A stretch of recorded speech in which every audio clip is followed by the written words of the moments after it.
They fed disabled children poop milkshakes. Willowbrook Institution promised parents safety, therapy, and a better life for their disabled children. Willowbrook Institution went downhill very fast. All of the disabled children were cramped into one packed room, lying on the floor or stacked on top of each other. The residents were left sitting in their soiled clothes for hours. The children were tied up to beds and benches because the staff didn't know what to do with them. A doctor named Saul Krugman decided to study hepatitis by intentionally infecting the disabled children with the disease. They blended up poop from the children who already had hepatitis and fed that poop milkshake to the other children to purposefully make them sick. I have posted the full in-depth video about the horrific things that happen at Willowbrook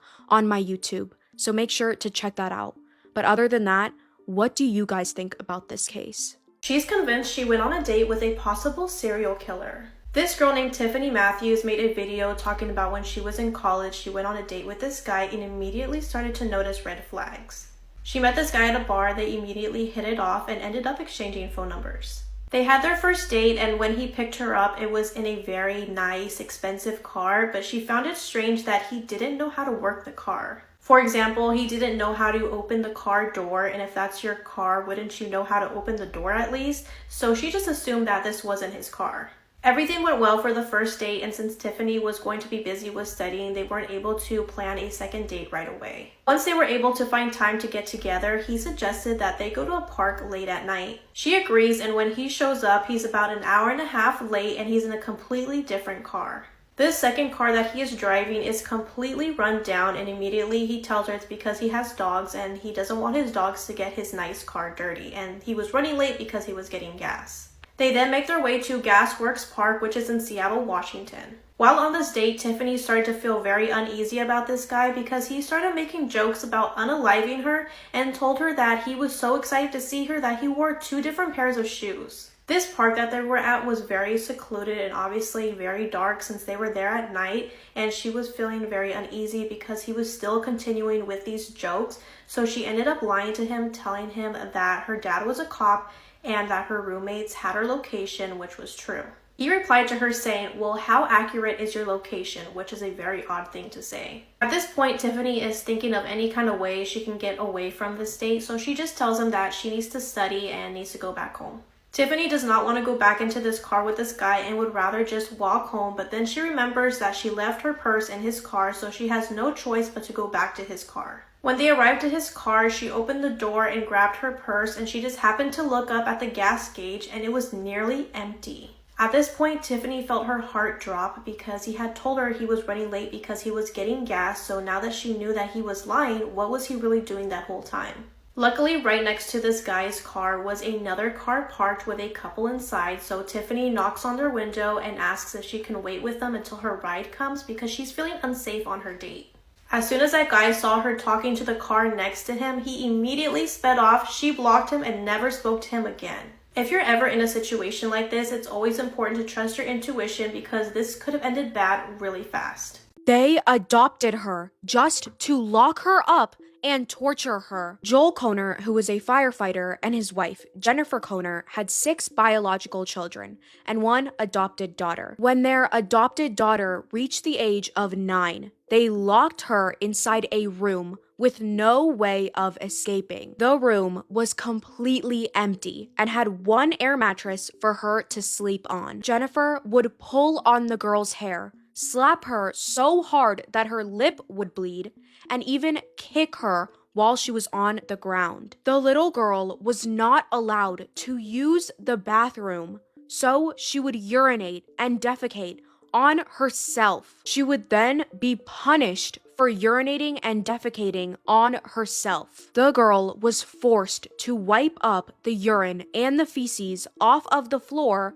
using her own clothes. She only had 3 pairs of clothes, which she had to hand wash inside a tiny bucket. She would be forced to bathe outside wearing a swimsuit no matter how bad the weather was. Jennifer would psychologically torture this little girl by forcefully telling her all of the disturbing details about how her biological parents passed away and about their substance abuse issues. They would force the little girl to tread water in the family swimming pool for up to 45 minutes at a time. They would put a noise machine right outside her door to drown out her voice, so the family could not hear her and she could not hear them. At the age of 12, after surviving 3 straight years of torture, she was finally rescued. Jennifer and Joel were arrested in March of 2026, and their criminal trial is set to start on August 31st of 2026. The straight up torture that this girl went through is honestly unbelievable, and I really hope that Jennifer and Joel are locked up for the rest of their lives, because they do not deserve to set foot outside. But other than that, what do you guys think about this case? Most serial killers are caught, but this one turned himself in with the tip of a woman's breast in his pocket. His name was Wayne Adam Ford, and before anyone knew he was a serial killer, he looked surprisingly ordinary. He was a former U.S. Marine, a long-haul truck driver, and a man who spent hours listening to audio Bibles while driving across California. He even attended a local men's Bible study. But behind that image was years of escalating violence, failed marriages, severe mental illness, and previous arrests for devious crimes. Driving a semi gave Wayne something that most killers didn't have: an endless hunting ground. He wasn't choosing victims at random either. He deliberately preyed on hitchhikers and sex workers because he believed they wouldn't be reported missing right away. Once they climbed into his truck, they were completely isolated, and Wayne had exactly what he wanted: control. Between 1997 and 1998, that pattern left 4 women dead: Carrie Cummins, Tina Gibbs, Lynette White, and Patricia Temez. After sexually assaulting and strangling his victims, Wayne dismembered several of them before dumping their bodies along highways, canals, and remote waterways across California. He later tried to claim that the deaths were accidental during violent sexual encounters. However, evidence told a completely different story. This wasn't an accident. This was sexual sadism fueled by domination and violence. But unlike every other serial killer, Wayne didn't have to be tracked down. On November 3rd, 1998, he walked into the Humboldt County Sheriff's Office with his brother and tearfully confessed to murdering multiple women. Detectives didn't believe him at first. The story sounded too crazy to be true. So Wayne reaches into his pocket, pulls out a plastic bag, and shows them the severed tip of Patricia Temez's breast. He cut it from her body after killing her and carried it into the station so there would be no question he was telling the truth. From there, the investigation unraveled fast. Detectives searched Wayne's trailer and found additional human remains stored in his freezer. They also found personal items from victims like purses and IDs. His confession helped connect him to victims across California, including Carrie Cummins, who remained unidentified for 25 years before investigators finally confirmed her identity through genetic genealogy in 2023. In June of 2006, Wayne Ford was convicted of 4 counts of first-degree murder and sentenced to death. And to this day, he still remains on death row. What do you guys think about this case? Leave your thoughts in the comments below. Why are we not talking about the 2 deaths that the Harrow family are already linked to? Rebecca Harrow's brother, James, was in a relationship with beautiful Jaylyn Keith, who I believe was about 27. On the morning of the 15th of March 2017, police were called to the home of the couple. James was the one who actually made the call. He said he'd woken up to a loud noise and he'd found his partner dead in the bath of their home. A G was found next to her, so when police initially went into the property, they presumed this was a tragic self-unaliving. And James was really quick to inform the police of a reason that she might have wanted to self-unalive. He said that she had alcohol issues and she also had chronic pain, which could have been a reason why she wanted to self-unalive. But James was acting sus straight off the bat. After being questioned by police, he immediately quit his job and then just fled the area and went to live somewhere else. And when Jaylen's loved ones and friends were questioned about everything, the original narrative just seemed to make no sense. She was quite open with her friends, and she hadn't said about being depressed, she hadn't expressed any self-unaliving thoughts. The only thing she had expressed to her friends was being scared of James. She told them she wanted to end the relationship. She was actually planning her way out. This painted a very different picture from the one James had tried to paint to police. Information on Jaylen's phone also made police suspicious. It was almost like Google searches had been planted on the phone. Jaylen's recent Google search was in relation to her medical condition plus self-unaliving rates. Her autopsy also showed she had suffered a blunt force trauma to the head prior to her death.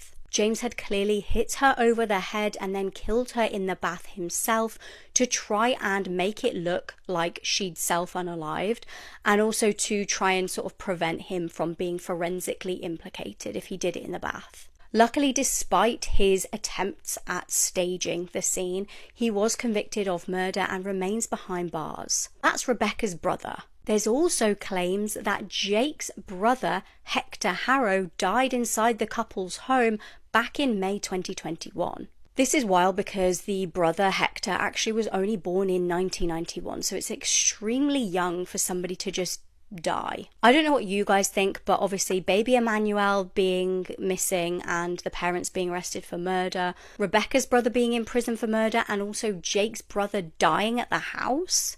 He murdered 51 people on camera, then tried to take back his guilty plea. Brenton Tarrant wasn't born a terrorist. He was born in Australia, and by most accounts, he kept to himself. He struggled socially, spent most of his time online, and after his parents split, life became even more unstable. Then in 2010, his father committed suicide. Brenton inherited nearly $500,000 of Australian dollars, and instead of using it to build a future, he spent years traveling the world while sinking deeper into violent white supremacist ideology. Looking back, the warning signs were there. As a teenager, he had already been disciplined at school for racist and anti-Semitic behavior. Online, he surrounded himself with extremists who fed those beliefs until hatred became his entire identity. He even traveled through parts of Europe and the Balkans, becoming obsessed with historical conflicts that only fueled his worldview. By the time 2019 came around, this wasn't some random act of violence.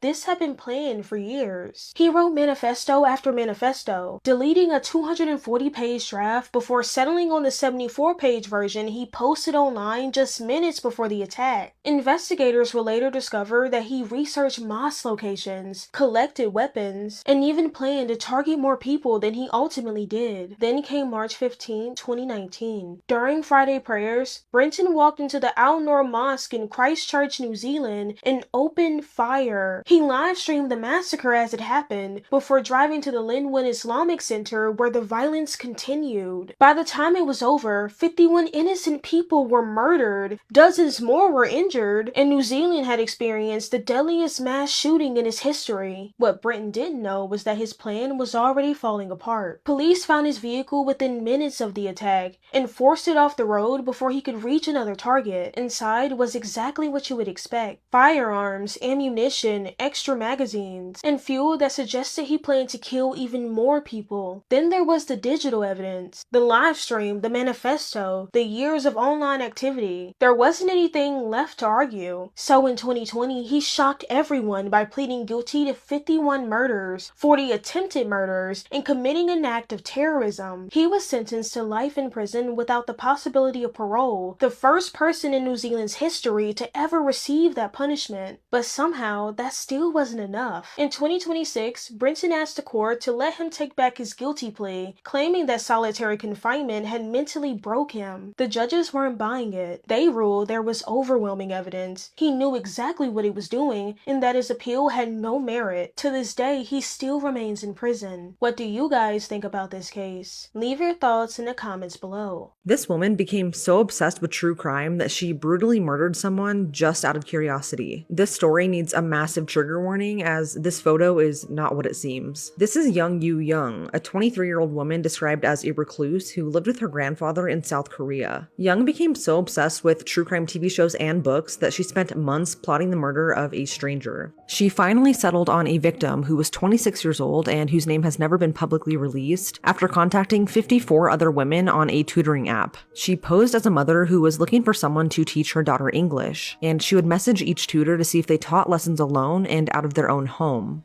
After contacting 54 other women, she finally found her victim, who did in fact live alone and agreed to help her daughter. So she set up a date in May of this year and arrived to the victim's home in Busan posing as a young student dressed in a school uniform. And when the victim let her in, she proceeded to stab her over 100 times, most of which occurred after the victim was already dead. Young then went to the store to purchase garbage bags and bleach, and then she returned back to the home where she dismembered the victim. She even cut off her fingers in an attempt to delay identification. Young then stuffed the body parts into suitcases, changed into the victim's clothes, and was seen on CCTV going in and out of the victim's home multiple times with the bloodstained suitcase. She then called a taxi who took her to the Nakdong River, where she dumped some of the remains in a secluded park. In an attempt to make it look like the woman just disappeared, Young also kept her phone, ID, and wallet, and she thought she committed the perfect crime, but she was very wrong. On top of being caught on CCTV leaving the victim's home, Young was also acting very strange in the taxi drive to the river, and the driver even saw the bloodstained suitcase. So they were the one to actually call police and report what they saw, and upon investigating, police discovered a gruesome scene. Many of the woman's body parts were found at the park, but some were also found at Young's home. Authorities also found that her search history consisted of looking up how to kill someone for months leading up to the murder, and she even rented books from the library on how to get rid of a body. Young was soon arrested, but her story changed multiple times. She first told police that she only moved the woman's body after someone else killed her, and then she told them that she actually killed the tutor during an argument. But she ultimately told the police that she murdered the woman out of pure curiosity and just to see what it was like after becoming obsessed with true crime TV shows and books. Young was charged with murder, desecration, and abandonment of a corpse, and prosecutors were originally wanting the death penalty because of how gruesome the crime was. Young pleaded for a more lenient sentence because she said she suffered from hallucinations and other mental health disorders at the time of the murder, but the judge ultimately ruled the murder was very premeditated and carefully planned, and instead she was sentenced to life in prison. In addition to that, she's also ordered to wear a tracking device for 30 years after. This kind of confused me, but from what I can find, those sentenced to life in prison in South Korea become eligible for parole after just 20 years behind bars. So I guess it's a real possibility for Young to be released early. The McGrady tapes will make you never want to watch an unmarked movie. In 2001 in McGrady, North Carolina, there was a Blockbuster store that was pretty popular. On that specific day, employees noticed that a car drove by and dropped something off at the front of the store. An employee went outside to the front and saw that it was a VHS. The odd thing about this VHS was that it was unmarked and had no return label. Employees decided to check their inventory, but there was no record of it, so they really didn't know where it came from. An employee decided to take a closer look at it, and the plastic was scuffed and the tape inside was all cracked. They decided to watch the VHS just to see what was on it, and for the first few minutes it was just static playing, and then they were met with something terrifying. The video showed what seemed to be like someone in a public restroom stall, and there was a figure on the other side of the stall just staring. And there was no sound, only the person breathing. The appearance of this figure was very uncanny, with wide eyes and never blinking. The footage played this scene for about 40 minutes, and towards the end of the video it started to play a faint scraping sound. Since this VHS creeped everyone out, they decided to take it to the police. However, the police dismissed this as a piece of forgotten media, like maybe from a scary movie. The police ended up taking the VHS tape to be examined by forensic experts, and later on they discovered that there was traces of human decomposition. To this day, no one knows who dropped that VHS tape off, where it came from, or if this was just some kind of joke. This killer accidentally gave himself away on live TV. Imagine the guy being interviewed about a local murder turns out to be the actual murderer. It was a gorgeous summer in 2011 in Georgia. Lauren Giddings was a beautiful 27-year-old student living in Macon.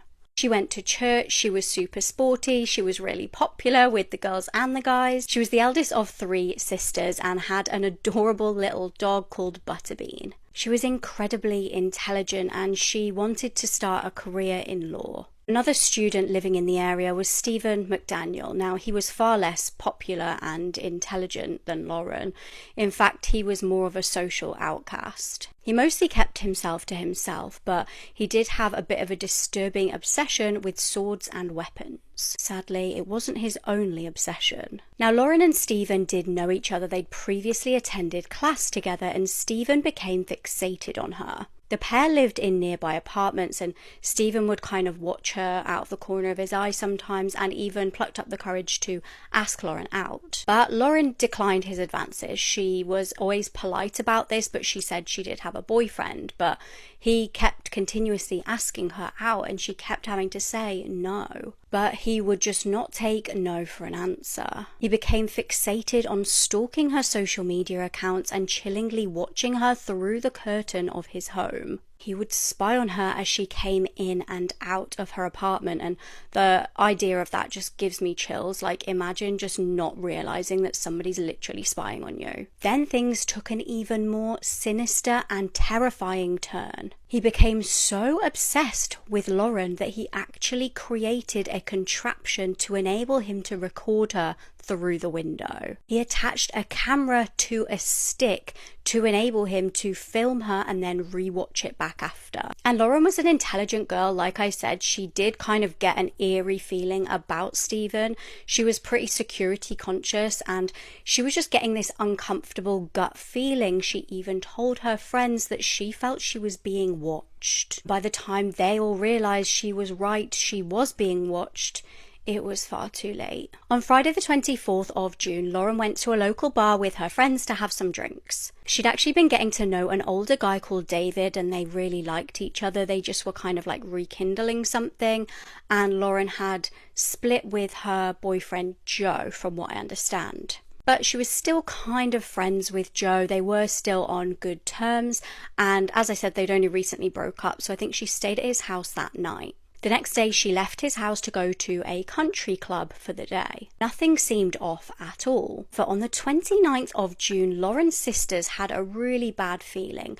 Suddenly, Lauren had kind of just dropped off the face of the earth. She just wasn't like contacting them. She wasn't texting them back, calling them back. Her friend Ashley also had a really bad feeling about this and had a spare key. So Ashley and Ashley's boyfriend headed over to Lauren's apartment just to check things out, see if she was in there. But Lauren wasn't inside, and her belongings were, like her bag, her ID, her purse with her money. And Ashley just said she felt like she had this sinking gut feeling that something was really wrong. Now, soon the news was spreading fast of the stunning missing student, and local media began to get interested. Meanwhile, local students were offering to help look for Lauren, including Stephen McDaniel. He seemed concerned like everybody else did. Police searched Lauren's laptop inside of her apartment, and they found something chilling. She'd sent David an email saying that she was really worried because somebody had been trying to break into her flat. As the investigation continued, as I said, the local TV stations were there pitching up and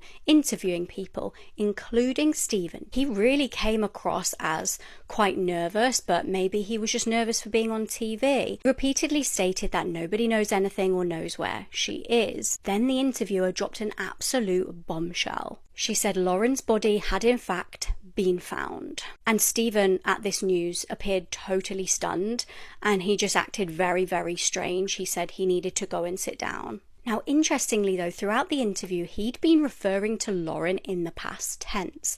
And a lot of people feel that when people do this in interviews, that means they know that person is no longer alive. Tragically, Lauren's torso had been found in bin bags in a bin on campus. This was clearly a brutal homicide. Now, terrifyingly, a hacksaw that still had blood on it was found in the communal laundry room. It kind of felt like somebody had tried to wash the blood off, but done a really quick job of this and had not got all of the blood off. And because of how odd he was acting, Stephen's apartment did get searched by police, and they found some damning evidence. Not only was he totally acting like nervous and sweaty and just really, really suspicious, they found Lauren's underwear in his flat. As if that wasn't bad enough, they also found a key that fit Lauren's apartment and the packaging for that very same hacksaw they'd found. They also found hundreds of videos that Stephen had made of Lauren using his homemade contraption. It transpired that at 4:30 a.m. on June the 26th, Stephen had used the key to enter Lauren's apartment. He wore a mask and gloves and choked her to death. He dismembered her and then discarded her remains on the campus grounds. He ended up pleading guilty. Ultimately, there was just so much evidence against him, and he will be eligible for parole in 2041. She was supposed to be babysitting a 4-year-old, but then she disappears after getting stuck alone with the mother's boyfriend. What happened to Johnny White? Johnny Renee White was 16 years old and living in Kodiak, Alaska with her mother Jane when she disappeared on July 19th, 1998. She had recently dropped out of high school. She was hoping to get her GED and then get a job because she wanted to make enough money to buy a house with her boyfriend. She was very excited about the future and was looking forward to figuring out what she was going to do next in life. In July of 1998, Johnny had agreed to babysit a 4-year-old girl for a woman named Sharon Ragakoglu.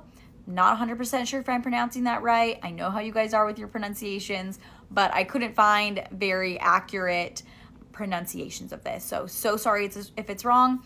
But Johnny had babysat for Sharon before. Sharon was planning to go to the Kodiak Music Festival with her boyfriend, Roland Tennyson. On Saturday, July 18th, 1998, Sharon, Roland, Johnny, and the little girl will camp at Pasagshak Bay State Recreation Site, which is about 40 miles from Kodiak.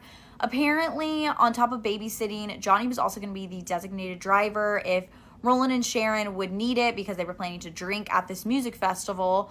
But what ends up happening is Roland says that around midnight, him and Johnny will leave to go find driftwood at the beach. Roland claims that his Jeep got stuck in the sand near Narrow Cape, which was about 3 to 4 miles from their campsite. And he says since it was cold outside and they weren't dressed for the cold, that they decided to then just sleep in the Jeep, and at 4 a.m. they would fall asleep, which if I'm Sharon, I would be freaking out if this story were true. I'd be losing my mind that they didn't come back within several hours. He woke up around 10 a.m. and Johnny wasn't there. She was just gone. So he assumed that she decided to wake up and walk back to the campsite herself, and then somehow he could magically get out of the sand now, and he drives back. But when he gets there, Johnny still isn't there, and Sharon says she never came back, so she will end up calling the authorities. An extensive search began almost immediately. Search and rescue teams, tracking dogs, the U.S. Coast Guard, and wildlife personnel would search the area, but they found no trace of Johnny. They would search Roland's Jeep, and they found no blood, no signs of a struggle, no evidence of alcohol or illicit substances, and no physical evidence explaining what may have happened. But mind you, if something did happen, he had plenty of time to get rid of it at this point. They would notice something odd. So Roland said they drove down to the beach to get driftwood, but they found no driftwood, no bark, no sand, and no dirt inside the vehicle. But despite all of this, they have never found any evidence that has led to an arrest or any evidence that pointed to what happened to Johnny. Johnny was declared legally dead in July of 2000, and her mother Jane was convinced the truth never came out. So she filed a wrongful death suit against Sharon and Roland because she was convinced Johnny died that night. And a judge agreed with her and found them civilly liable for Johnny's presumed death, and her mother was awarded $1.5 million in damages. But unfortunately, that doesn't mean jail time or really anything for them. And as of August 2026, Johnny has never been found and nobody has ever been arrested in connection with her disappearance. If you or anybody you know has any information regarding the disappearance of Johnny, you can contact the Alaska State Troopers. Thank you for listening to Johnny's story. Be sure to follow for more true crime, and if you have any case recommendations, feel free to comment, directly message me, or fill out the Suggest a Case form in my link tree in my bio. If you called the police and you told them, I'm being followed and I'm terrified for my life, you would expect them to help you, right? Well, that was not the case for Val, who on April 17th, 2022, called 911 and spoke with Willington, North Carolina police officers and said, "I'm being followed by these two men. One guy is following me in a car and another guy's following me with a bat, and I'm terrified for my life." And Willington, North Carolina Police Department dismissed Val and his concerns for his life. Well, the very next morning, Val was found dead behind the True Colors Brewery from a blow to the back of his head. And within 24 hours, the Willington Police Department ruled his death as accidental, claiming that he either fell or jumped from the brewery's roof 25 feet above, despite having no other injuries. Well, this news obviously came as shocking and devastating for Val's family. They were pretty pissed off because a week before, they reported Val missing.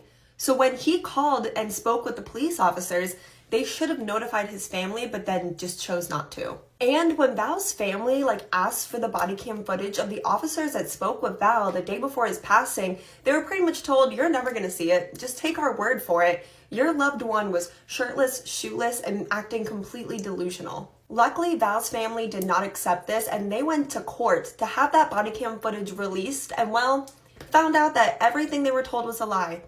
Val was fully clothed and speaking very rationally. Now, let's talk about the brewery that Val's body was found behind. The True Colors Brewery had a mission statement about wanting to end gang violence in their community by hiring active and rival gang members to work under one roof. And while this is a nice mission in theory, it had tragic consequences. Multiple families who have lost loved ones have blamed True Colors Brewery, and it has since permanently closed. Wilmington Police Department has since been completely unwilling to comment on Val's death, and I think it's pretty clear that they are covering up his passing because they did not take his claim serious of being scared for his life, didn't properly investigate it, and would be liable for his passing. If you're wondering where I got all the information for this video, I took it all directly from Val's brother Zan's TikTok page, who is very active on TikTok and is fighting for justice and awareness in his brother's case. I have his TikTok tagged and linked below, and it would mean the world to me as my audience if you guys would go over to his page and show him some love and support.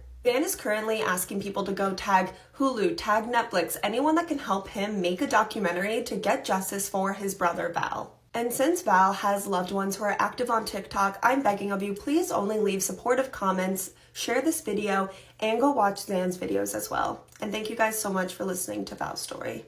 This man has just been arrested, accused of assassinating one of the most powerful men in the American healthcare industry. I'm True Crime Caitlin, and this is briefly what we know so far. 50-year-old Brian Thompson was a beloved father and husband. Originally from Iowa, he was the CEO of United Healthcare. United Healthcare being one of the biggest companies in America by revenue. Just last week, he was in New York attending an annual investors conference when he would be shot and killed while walking across the street from his hotel to the conference. 3 bullets that were recovered from the scene were found to have words written on them in permanent marker, and according to the Associated Press, those words were, quote, delay, deny, depose. 3 words that insurance company allegedly follow in order to not pay out to their clients. The entire murder was captured on CCTV. The CCTV saw the killer pull out a gun, shoot Brian Thompson, and then flee on a bike.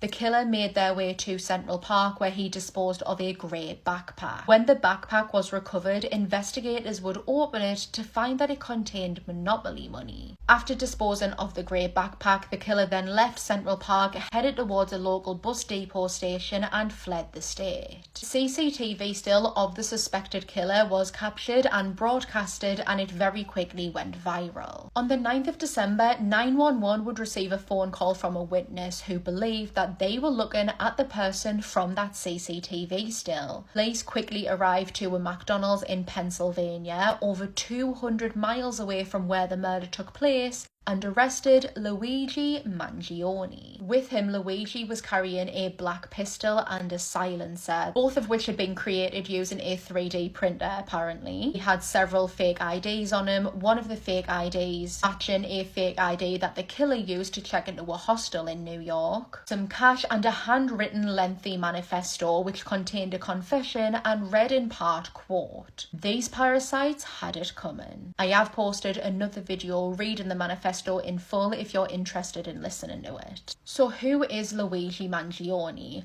Luigi is a 26-year-old man who comes from an elite family in Baltimore. He is extremely intelligent. He graduated top of his class from his elite all-boys school as valedictorian. He also graduated from an Ivy League college with a master's and a bachelor's in computer science. And from everything that I've seen and read about him, he really seemed just like an average Joe. Nothing really stood out about him, nothing that would make anyone think that he would go on to assassinate someone. It is reported that Luigi suffers with a condition with his back. He has some sort of back injury which he had throughout his childhood. This refrained him from doing many things, including hiking and surfing, both of which he loved to do while he was in Hawaii. One of his roommates that he shared a room with while in Hawaii has came out and spoke out about Luigi and said that this back pain also refrained him from relationships. The motive for Luigi committing the murder that he is accused of is unclear. However, thanks to the manifesto and for his known resentment and hatred towards the American healthcare system,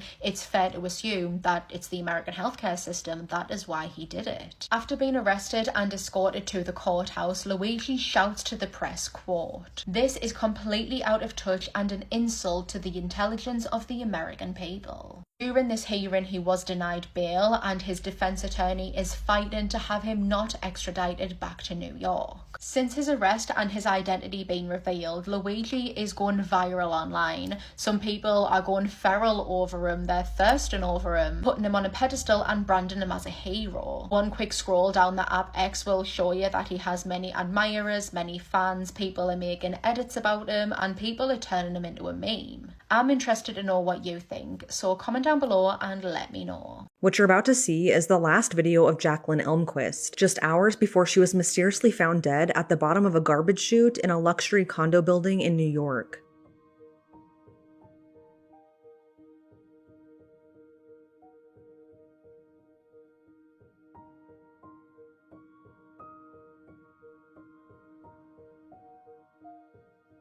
This is 24-year-old Jacqueline. She disappeared on November 30th of this year after leaving a holiday work party in Manhattan, and the details surrounding her disappearance and how she was found are strange. She was last seen getting into a cab near Catch Steakhouse, but when she didn't return home or show up to work the next morning, her family started to get worried. Jacqueline is from Minnesota, where all of her family still lives, but they immediately knew something was wrong after not being able to contact her. So they created a missing persons flyer and posted it on social media. But this is where things take a tragic and unexpected turn. A little after 2:30 p.m. on Friday, the New York Police Department were called to this luxury condo building in Manhattan after a maintenance worker found a body at the bottom of a garbage chute in the basement of the building. The worker was trying to take the garbage out when they discovered the gruesome scene. Unfortunately, the body was confirmed to be Jacqueline's, and she was pronounced dead at the scene. According to the NYPD, they do not suspect foul play, and no criminality is suspected at this time. The medical examiner is working to discover her cause and manner of death pending autopsy reports. But according to the preliminary investigation, Jacqueline's injuries indicate that she may have fallen down the garbage chute. What's strange is how Jacqueline ended up in this particular building, because she didn't live there, she lived in Brooklyn, and as of right now, it's unclear how she even gained access to the building.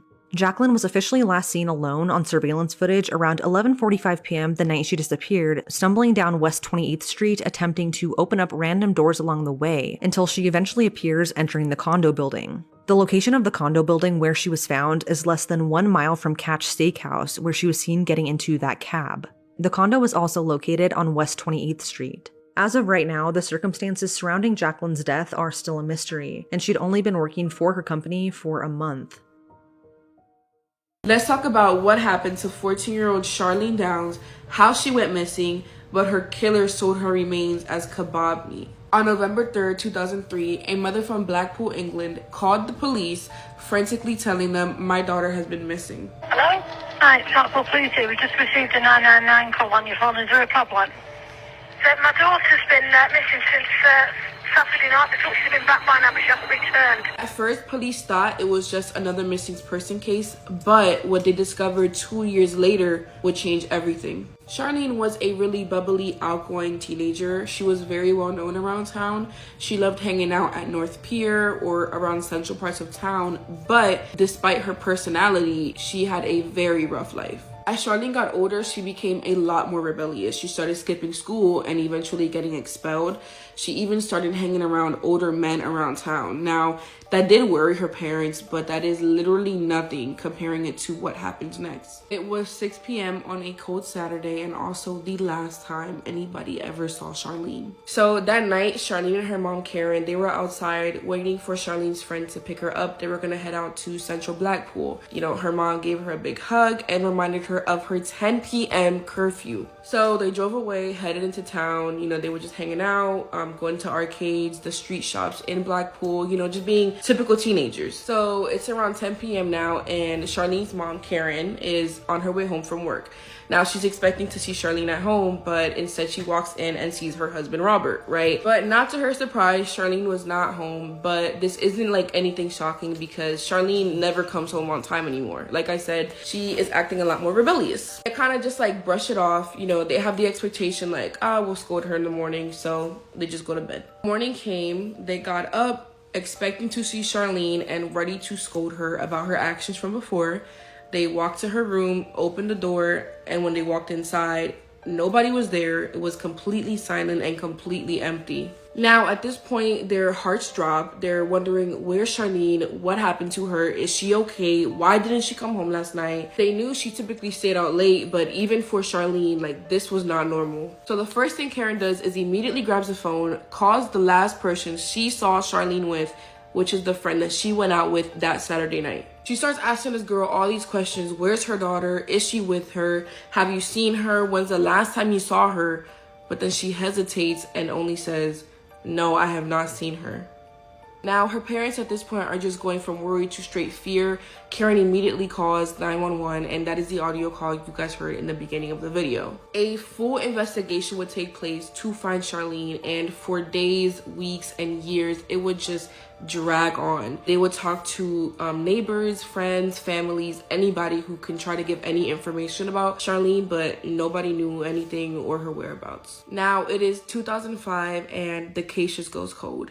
Now, police are fearing that they're no longer looking for Charlene, but a dead body. That is when somebody walked into the police department claiming to have critical information about Charlene's whereabouts. But to understand this new information, we need to figure out who is Iyad Al-Tabiki and Muhammad Ravishi. So around the time of Charlene's disappearance, Iyad, who was 26 at the time, and Muhammad, who was 47, owned a kebab shop in Blackpool, England. Now, a lot of young girls, including Charlene, were always seen hanging around these spots. In exchange for food, money, cigarettes, alcohol, these little girls, as young as 11 years old, would get into bed with Iyad and Muhammad. Witnesses would see these little girls getting into a van with these men and not seen until the next day. Around 2005, 2 years after Charlene's disappearance, police started hearing these rumors about two men bragging about the murder of Charlene. Police actually hired a secret informant to get close to these two men who were literally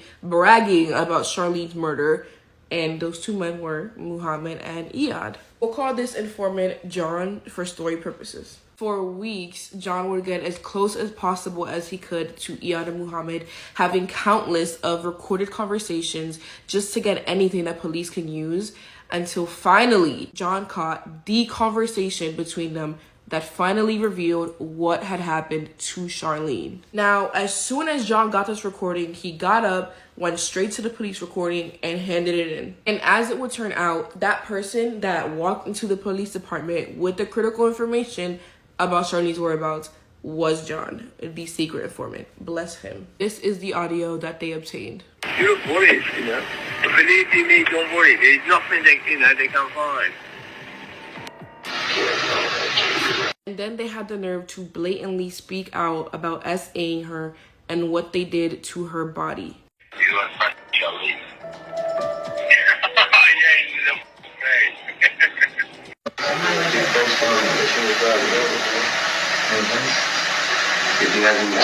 They killed this girl, talked about SAing her, chopped her up, put her in bags, and then stuffed her in a meat grinder to sell her as kebab meat. A young girl actually testified in court against them, claiming that she did see multiple black bags with blood leaking from them after the disappearance of Charlene. This young girl was also SA'd from them, by the way. When police tried searching their home, trying to look for evidence, forensics was like, nah, like this place is clean. Too clean. They had new flooring, new bedding, new everything, and this literally screamed out red flags for the police because why is your home in tip-top shape? When Iyad and Muhammad were questioned about Charlene, not only did they say they didn't know her, but they also said this.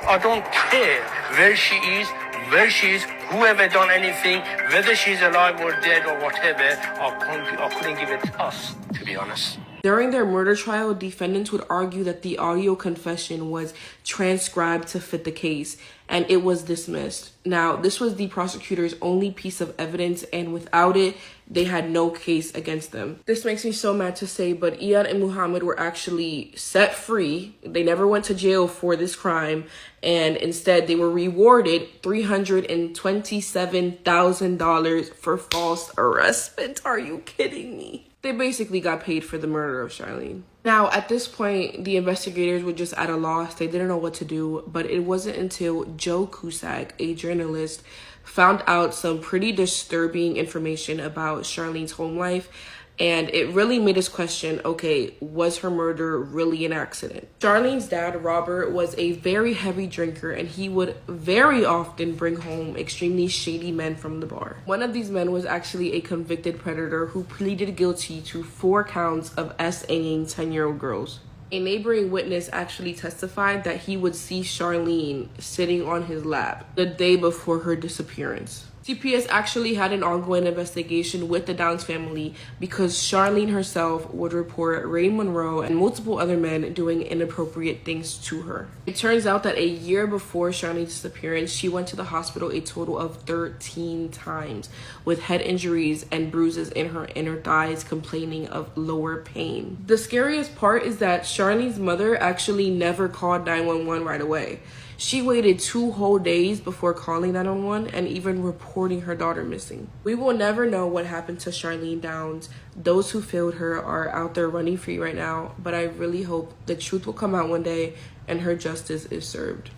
This is literally my biggest fear. Her boyfriend saw her get abducted and she's never been seen again. 20-year-old Angela Marie Hammond was born in Kansas City. When she was only 4 years old, her family moved to the small town of Clinton, Missouri, which was an ideal move because Angela would get to be closer to her grandparents. In Clinton, Angela's little brother was born, and although her parents did decide to get a divorce, they did keep a very ideal co-parenting relationship. Angela was known as Angie by all of her close family and friends, and you ask anyone who knew Angela and they would say that she was the most outgoing, positive, beautiful girl with the biggest heart. Anyone that knew Angie loved her. She was just one of those girls that made a positive impact on anyone that she came across. When she was 19 years old, Angie met Rob Schaefer, an 18-year-old high school football star, super athletic guy, friendly to everyone, smart, kind. The two of them got along instantly like a house on fire, and within the next year, in 1991, they were living together, engaged, and expecting their first child together. Both of their families were incredibly supportive of their relationship from the start because it was just clear that it was good, it was healthy, they were in love, they were so happy, and everyone around them could see it. In the summer of 1991, Angie was taking summer college classes and Rob had a plan to join the military. April 4th of 1991, it was a Thursday. The couple had been at Angie's mom's house for a barbecue. They left around 9 p.m. Rob had to go babysit his little brother, so Angie dropped him off at his mom's house and Angie went to go meet up with a friend. They agreed that they would meet up later and Angie told Rob that she would call him. A little bit after 11 p.m. as promised, Angie called Rob from a payphone. The payphone that she was calling from was in a parking lot only 7 blocks away from Rob's house. About halfway through their call on the phone, Angie tells Rob that a pickup truck just pulled into the parking lot. She thought that it was weird because it was just an empty parking lot. That being said, there were 2 payphones, so Angie assumed that the person in the truck was just going to park and get out to use the second payphone. She described the truck to Rob. She said that it was an older model green Ford pickup truck. The truck pulled up right next to Angie. A man got out of the car and started walking towards the phone booths. This is a quote from Rob. Quote, he used the phone next to her, got back in his truck, and looked at something with a flashlight. She described the flashlight to me over the phone. He was looking for something. I had her ask him if he needed to use the phone. Maybe the other phone was broken, and he said no, he would try again in a minute. minute. Then we just talked about other things. We weren't too worried about it, end quote. So Rob and Angie continue their conversation on the phone, but Angie is getting more and more nervous, which I can imagine. I'd probably be the same way. It's late at night. It's dark. She's in this empty parking lot with nothing but a phone booth, and this stranger is just lingering around. And she's telling Rob that she's feeling really uncomfortable. Rob asked her to describe the man, and Angie tells him that he was wearing overalls, wearing glasses, had a hat on, had full facial hair, a mustache, and a beard. She also said that he looked dirty. I think filthy is the exact word that she used. And all of a sudden, Rob hears the most horrific, screeching, piercing scream through the phone. Rob has said, quote, "And that's when I heard her scream on the phone. I heard her scream. The only thing that went through my mind was getting up there and finding out what the hell was going on. I just dropped the phone and ran out of the house. I didn't hang the phone back up and just headed up there," end quote. Rob's house, remember, was only 7 blocks away from the payphone, about a 2-minute drive. So he jumped into his car and sped there as fast as he could. As he was driving that way, a pickup truck sped past him in the opposite direction. An older model green Ford pickup truck. As they were crossing paths, he could see the figure of a girl that looked to be in the passenger seat struggling, and it looked like it could have been Angie. And then he heard someone scream out of the truck. They yelled Robbie, and that's when he knew for sure that his pregnant fiance, the love of his life, was inside that truck. She had been taken. Rob turned around on the street and started chasing the truck, but he didn't realize that when he threw his car in reverse, the transmission had been severely damaged. Rob was only able to chase the pickup truck around 2 miles before the transmission on his car completely failed and his car just stopped. All he saw was the truck drive away right in front of his eyes, leaving nothing but dust behind. Rob could not drive back home, obviously, so he started walking, which is when he saw another car who picked him up and drove him straight to the police station. It was past midnight at this point. Rob told the officers exactly what happened, what Angie said on the phone, what she described the man to look like, what she described the truck to look like, how he described the truck, considering that he saw it with his own 2 eyes, and the search for Angie began. Police searched, volunteers searched, Angie's loved ones were doing all they could to help the investigation move along. The FBI got involved on air, on land. They were looking for the man, they were looking for the truck, following every lead, but they came up empty-handed every single time. Rob was looked into and eventually ruled out, although that didn't stop him from blaming himself at all. Obviously not his fault at all. He did everything he could. He got there as fast as he could, so he shouldn't hold any guilt about it, but he does. Angie's mom has said, quote, "I think it was natural that people wondered, did the boyfriend do it? But my feeling was, I've known the kid all his life, and I never doubted for a minute that he had anything to do with it." Rob blamed himself for it because he always told her that he would be there to take care of her, and he tried. He did everything that could be done. Nobody blames him, but I think that he thinks that people blame him, end quote. Rob has also spoken out about how that night still haunts him and how he will never be able to forget it. He said, quote, "The beginning is the hardest because you know you were close enough to get him, but you just didn't get the job done. And you still wake up at nights wondering where she's at, wondering what happened, wondering if anyone's still looking. You're just wondering all the time," end quote. Shortly after Angie's disappearance, police connected Angie's abduction to 2 other unsolved cases within 100 miles of Clinton. The first had occurred 3 months earlier near Max Creek, Missouri. A 42-year-old woman disappeared when she was working alone at a convenience store. The second was a month after that. A 30-year-old woman disappeared after she was working alone at a convenience store. A month after that was when Angie disappeared. And authorities thought that the 3 of them could have been connected. They even suspected that there may have been a serial killer on the loose in West Central Missouri, but they never found enough evidence to back up that theory. I'm also pretty sure that those 2 cases were later solved, kind of ruling out the serial killer theory that they had going on. To this day, Angela Hammond's case remains unsolved. There are no answers, and her mother continues to look and beg for them. She has spoken out and said that the hardest thing about Angie being gone is the unknown. This is a quote from her, quote, "If anybody out there sees anything, if they could put themselves in our place and know how we feel and how heart-wrenching it is that she was taken, even if the guy that took her sees this, if he would just call and let them know what he did to her," end quote. On the 30th anniversary of her disappearance, which was back in 2021, there were new details announced to the public. Investigators came out and said that they were looking into and working a theory that Angela was mistaken for another woman who was being targeted in the aftermath of her father's legal affairs. That man's daughter was also named Angela, and he had received a note threatening the life of his daughter April 4th of 1991, the exact day that Angie was taken. Authorities believe that due to their similar names and appearances, the 2 women were mixed up and that Angela Hammond was taken as a mistake. However, since then, there has been no new information released to the public. My heart goes out to Angie's family because they're already dealing with the heartbreak and grieving the loss, but to not have any idea where she is, what happened, no answers at all. It's crazy to me and it's heartbreaking, and I hope that they are able to find some answers someday in order to get some sort of closure. But that is all I have for today's story. Thank you so much for spending time with me today and for listening to Angie's story. I hope you guys are all having the best day. If not, go do something to make it the best day. Make somebody happy, and I will see you in my next video. Massive kiss on the forehead to every single one of you.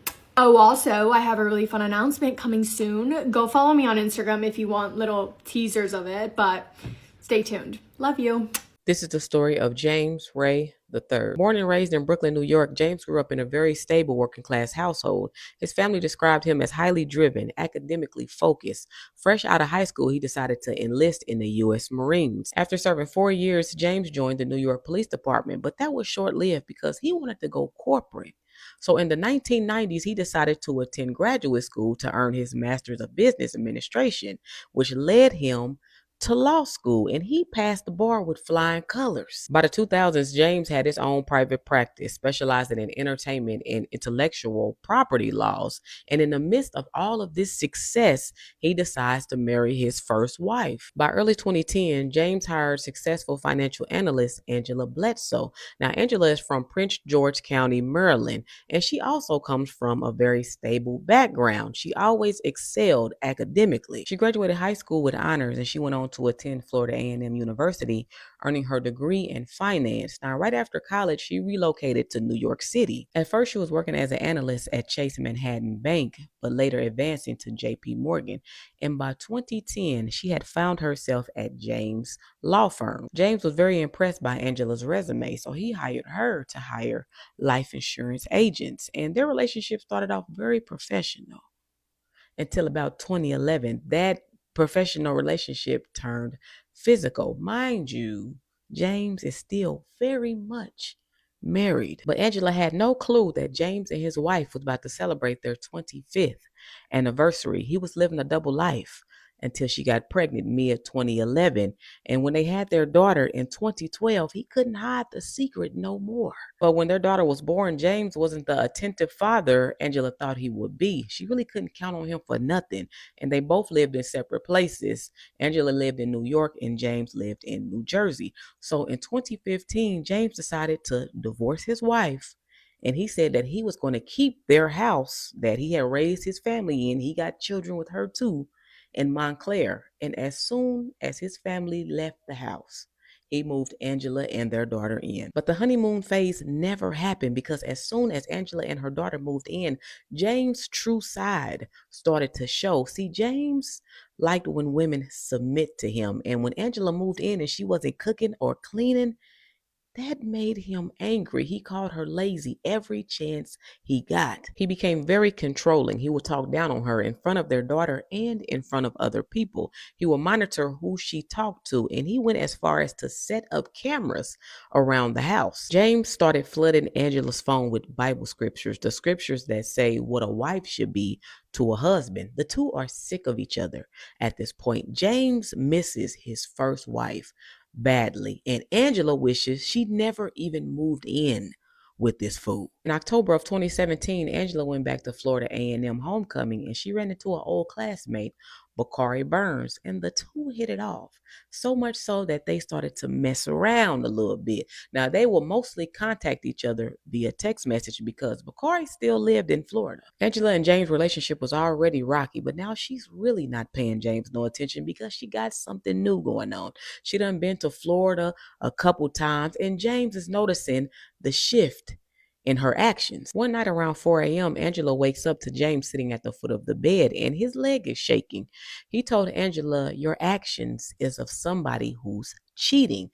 Now, it was clear that he had went through her phone. Angela had kind of tensed up because it scared her. She had texted her sister and told her what happened. And her sister said, "Get the fuck out of there." But what Angela didn't know is that James had saved Bakari's number, and he called him, telling him, "Let's set Angela up." And Bakari like, "Hold on. I ain't got nothing to set her up about. Ain't nothing even going on. That's just my friend." And James knows that he's lying, so he threatened Bakari and said, "I'll come down there to Florida and do something to you." Bakari Burns went right down to the police station and let them know what was going on. And then he texted Angela telling her what happened. And this made Angela furious. She texted James and said, "It's over with. It's been over with. I'm done. Matter of fact, I'm about to go out here and look for me a house right now because you're tripping." In the midst of all this chaos, James decided to write up a prenuptial agreement. Mind you, they're not engaged nor married, but the prenuptial agreement said if anybody commits any type of cheating acts, it's $300,000 per act. Angela was so taken back by this, she was like, "We're not even married." He said, "It's for the future when we get married." She's not marrying you. On October 22nd, 2018, while Angela was dropping their 6-year-old daughter off at school, James went to go adjust his will. He then went to the bank and withdrew a few $1,000s.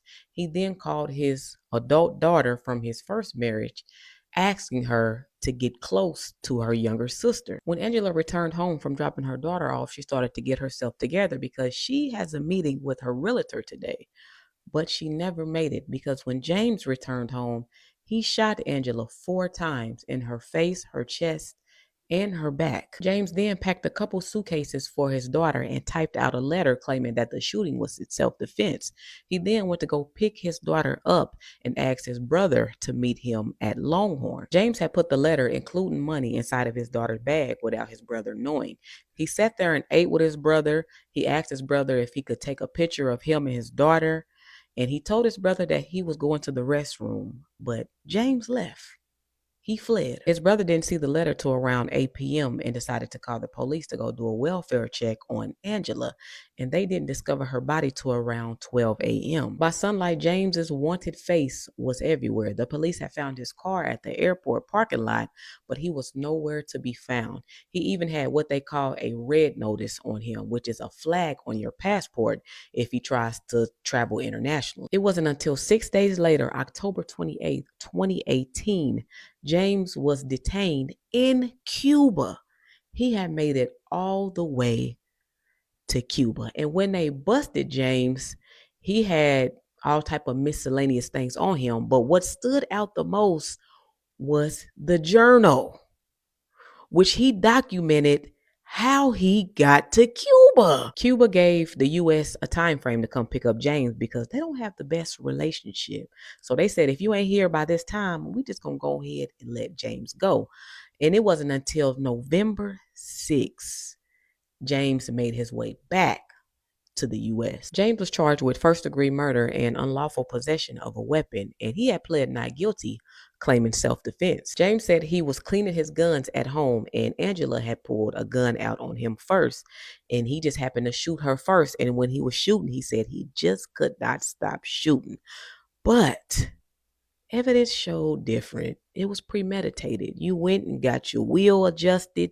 You done withdrew money. You done wrote out checks to your brother, your daughter. You done made these phone calls. And you had this journal documenting you on the run. James left his car at the airport, got a taxi, got dropped off in Pennsylvania, slept with the homeless, walked to a truck stop, asked the trucker if he could ride with him. The trucker took him all the way to Texas, and then he got on the bus and crossed over into Mexico, then got on a plane in Mexico and made his way to Cuba. James was found guilty, and his sentencing was June 22nd, 2023, but James never made it because on June 18th, they had found him unconscious in his cell. James was dead. He had killed himself on Father's Day, very calculated. He had died from a pill overdose, so there's that.